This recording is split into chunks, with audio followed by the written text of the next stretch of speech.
గ్రామీణ ప్రాంత విద్యార్థులకు మెరుగైన విద్యా బోధన అందించాలనే ఉద్దేశంతో తన వంతు సహాయ సహకారాలు అందించడం జరుగుతుందని Shri Anantha Reddy memorial educational trust అధినేత మాధవరెడ్డి అన్నారు.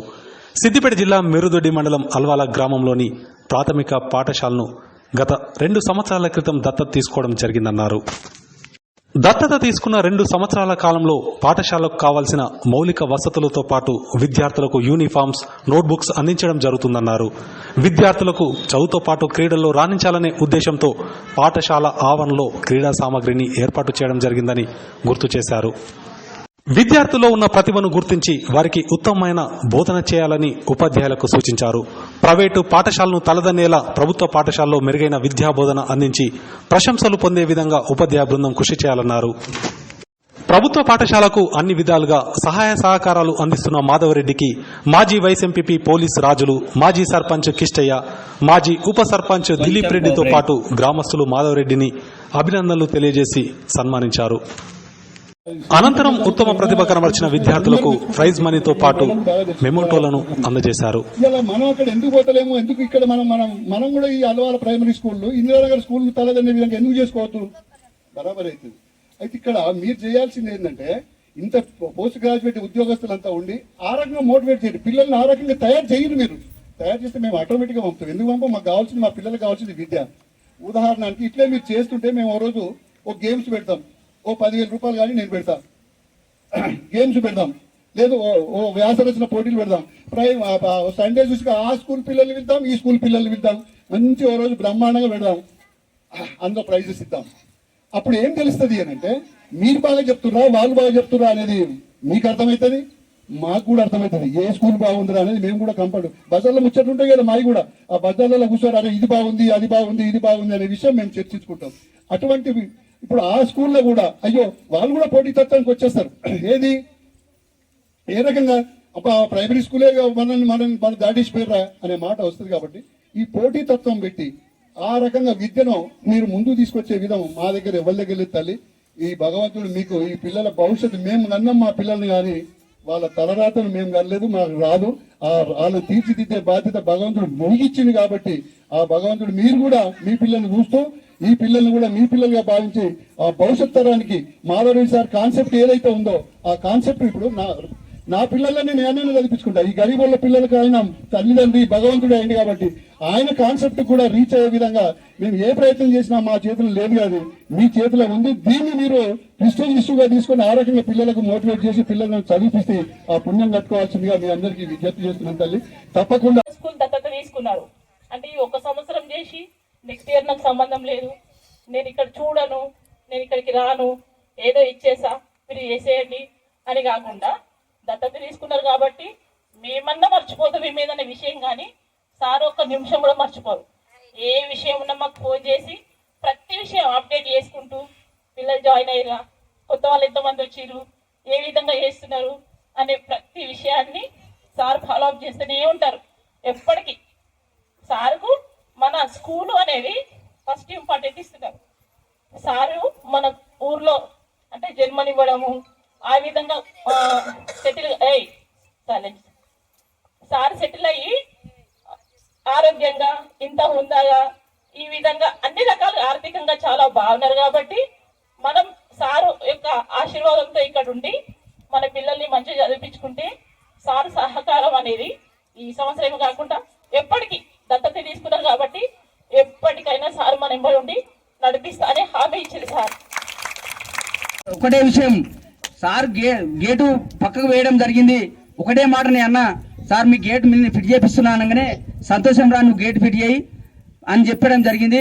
ఆ గేట్ కూడా సార్ చెప్పంగానే నేను గేట్ చేయించడం జరిగింది. ఇంకేదైనా ఏ విషయం ఉన్నా సార్ దృష్టికి తీసుకొస్తే మొన్ననే శ్రీనివాస్ రెడ్డి గారు మన సీనన్న కూడా బోర్ విషయం చెప్పడం జరిగింది. ఈ 5-6 రోజుల్లో కూడా బోర్ వేపిస్తానని మొన్ననే మాట ఇవ్వడం జరిగింది. లేట్ అయింది, దానికి ఆ సీనన్న కూడా వేపిస్తానని జరిగింది. ప్రతి సంవత్సరము 15 ఆగస్టు, జనవరి 26 కూడా ప్రైజులు ముత్తెంబేడి సార్ పేరు మీద ఇవ్వడం జరుగుతుంది. ఆయన అభిమానం ఎంత ఉందో మనకు అర్థమవుతుంది. ఆయన చనిపోయినా కూడా మనిషిని మర్చిపోకుండా ఉండడానికి 1 రూపాయి ఇవ్వాలంటే కూడా మనకు చాలా బాధపడతాం. ఒక 10 రూపాయలు ఎవరైనా ఇవ్వాలంటే కూడా చాలా బాధపడతాం. అటువంటి విషయంలో ఒక స్కూల్ను దత్తత తీసుకొని నడిపించడం అనేది ఇది చాలా అర్థించాల్సింది ఏంటంటే, మన సర్వేపల్లి రాధాకృష్ణన్ గారు అన్నారు, ఒక విద్యార్థిని విద్యార్థిలాగే చూస్తే విద్యార్థిలాగే మిగిలిపోతాడు, ఒక విద్యార్థిని మేధావిలాగా చూస్తే మేధావులకే మేధావి కాగలుగుతాడు. సో విద్యార్థిని విద్యార్థిలాగా చూడకండి. ప్రతి విద్యార్థిలో ఒక మహోన్నతమైనటువంటి మేధో శక్తి ఉన్నటువంటి ఒక అబ్దుల్ కలాం లాంటి వాళ్ళు, ఒక వివేకానందం లాంటి ప్రతి విద్యార్థిని మనము ఆ మహనీయులను ప్రతి విద్యార్థిలో మనం చూడగలిగితే మనం మోల్డ్ చేయగలుగుతాం. నాకు తెలుసు ప్రతి పేరు ఇప్పుడు ఇక్కడున్న తల్లిదండ్రులకి మనందరం చాలా middle class, below middle class, కానీ మీరు వెళ్తున్నారు, ప్రొద్దున కష్టపడుతున్నారు. ఎవరి కోసం కష్టపడుతున్నారు? మీ పిల్లల కోసం కష్టపడుతున్నారు. మరి మీ పిల్లలకే మీరు టైం ఇవ్వలేనప్పుడు మీ కష్టానికి విలువేముంది? కాబట్టి ఇక టీచర్స్ నిర్వహించే ప్రతి పేరెంట్ టీచర్ మీటింగ్ కి మీరు కంపల్సరిగా రావాలి. మీ పిల్లల యొక్క అభివృద్ధి గురించి మీరు తెలుసుకోవాలి, వాళ్ళ చదువు గురించి తెలుసుకోవాలి. ఇక్కడ ఉన్నటువంటి సౌకర్యాలను మీ పిల్లలకి ఉపయోగిస్తున్నారా లేదా తెలుసుకోవాల్సినటువంటి బాధ్యత మీ పైన ఉంది. ప్రతిరోజు 24 గంటలలో కష్టం చేసి సంపాదించడానికి మనం 10 గంటలు ఉపయోగిస్తే, మిగతా మన పర్సనల్ కి ఒక 24 గంటలలో 14 గంటలలో మనం 10 గంటలు మనం పర్సనల్ గా ఉపయోగించుకుంటే, ప్రతిరోజు 1 గంటన్నర 2 గంటలు మన పిల్లల కోసం కేటాయించాల్సినటువంటి అవసరం మనకుంది. ఇప్పుడు ధనవంతులంతా ధనాన్ని సంపాదించుకుంటున్నారు, కూడబెట్టుకుంటున్నారు, వాళ్ళ పిల్లలకు దారాదత్తం చేస్తున్నారు, వాళ్ళు సంతోషపడుతున్నారు, వాళ్ళు సుఖపడుతున్నారు, అది ఒక పార్ట్. కానీ మాధవరెడ్డి గారి ఆశయాలు చాలా పెద్దవి. ఇక్కడ అలవాలు గ్రామంలోనే కాదు, హైదరాబాద్ లో చూడండి, ఇందాక చెప్పారు 1000 మందికి ఆపరేషన్స్ చేపించారు లయన్స్ క్లబ్ ద్వారా అని. అది 100% కరెక్ట్. ఎందుకంటే నా స్కూల్ బస్సులలో అలవాల్ గ్రామంలో ఆపరేషన్ అయిన తర్వాత ఇక్కడ డ్రాప్ చేయడం జరిగింది. చాలా మంది ఆపరేషన్ చేయించుకున్న ఇక్కడ గ్రామస్తులందరికీ. అలాగే Lions club of Dandu eye hospital కు వారు అంబులెన్స్ కూడా దానం చేయడం జరిగింది, డొనేషన్ చేయడం జరిగింది. అలాగే Lions club of Balanagar eye hospital ఇప్పుడు అక్కడ కంటిన్యూ అవుతున్నాయి ఆపరేషన్స్. అక్కడ వాళ్ళు మొన్న కొత్త బిల్డింగ్ కడితే లిఫ్ట్ కూడా వారు డొనేషన్ చేయడం జరుగుతుంది. చాలా ఉన్నాయి, ఇలా చెప్పుకుంటూ పోతే చాలా ఉన్నాయి. వారు సంపాదించిన దానిలో 25% ఇలాంటి కార్యక్రమాలకు ఉపయోగిస్తున్నారంటే మీ గ్రామానికి ఎంతో అదృష్టంగా భావిస్తూ నాకు ఈ అవకాశం ఇచ్చిన మీ అందరికీ నా హృదయపూర్వక ధన్యవాదాలు. ఎందుకంటే పిల్లలకు గాంధీ గారి పేరు మీద దత్తత తీసుకున్నాం కాబట్టి ఈ 2 సంవత్సరాల నుంచి ఏ రకమైన సేవ చేస్తున్నామో, మళ్ళీ ఎలాంటి వసతులు ఏర్పాటు చేశామో మన అనసూయ మేడం గారు చెప్పారు, హెచ్ఎం గారు. ఇక నేను చెప్పేది ఏముండదు.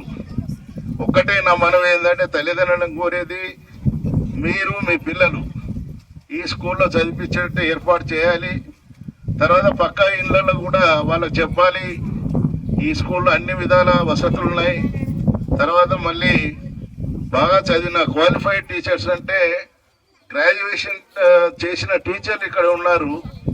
మనం ప్రైవేట్ స్కూల్లో నా అనుభవంలో చెప్తున్నాను, 10వ తరగతి 8వ తరగతి చదివిన టీచర్లు అక్కడ చెప్తారు. మరి ఇక్కడ మాత్రం హైలీ క్వాలిఫైడ్ టీచర్స్, వాళ్ళకి టీచర్ పోస్ట్ దొరకాలంటే కూడా కనీసము వాళ్ళు 40 టెస్టులు 50 టెస్టులు రాయాలి. అంటే ఒక 2-3 సంవత్సరాలు సాధన చేయాలి. ఆ సాధన చేసి వాళ్ళకి టీచర్ పోస్ట్ వచ్చితే మనకు వాళ్ళ యొక్క అనుభవం, వాళ్ళ యొక్క నాలెడ్జ్ మన పిల్లలకు పంచే పరిస్థితి ఉంటుంది. ఇప్పుడు నేను చాలా చూసిన గ్రామాలలో ప్రైవేట్ స్కూళ్ళల్లో వాళ్ళకు 300 1000 రూపాయలైనా పిల్లలు కట్టి వాళ్ళకు ఒక టై డ్రెస్ షూస్ వేసుకొని తర్వాత వ్యాన్లలో పంపిస్తే మా అబ్బాయి ఎంతో మంచి చదువుతున్నాడు, మా అమ్మాయి చదువుతుందని అనుకుంటున్నారు. కానీ ఆ చదువుకు ఈ చదువుకు చాలా తేడా ఉంటుంది. అంటే ఒక ప్రైవేట్ స్కూళ్ళ గురించి మనం ఎక్కువ చెప్పకూడదు, కానీ ఈ స్కూల్లో ప్రైవేట్ స్కూల్ కంటే ఎక్కువ అన్ని వనరులు ఉన్నాయి. కాబట్టి మీరు మీ పిల్లలను, మీ పక్క ఇంటి పిల్లల్ని అందరినీ ప్రోత్సహించి ఈ స్కూల్కి పంపించాలని నేను మనసారా మిమ్మల్ని కోరుతున్నాను.